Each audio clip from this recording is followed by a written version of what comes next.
аялдамаларға жаңағы қоғамдық көліктерге түсіндірме жұмыстарын жүргізіп жатыр, ескерту беріп жатырмыз.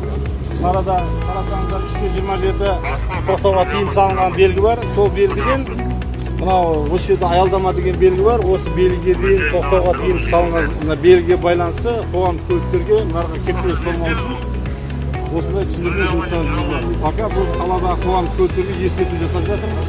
Басқа бірден хаттама жазатын жеріміз жоқ. Тек қана ескерту, бірнеше рет осындай ескерту жұмыстарын жүргіземіз. Алдағы уақытта тағы да қайталанатын болса, енді ол кезде заңда әкімшілік шарасын көреміз. Сондықтан қазіргі таңға түсіндірме жұмыстарын жүргізіп, бүгін атқарылып жатқан шарамыз осы.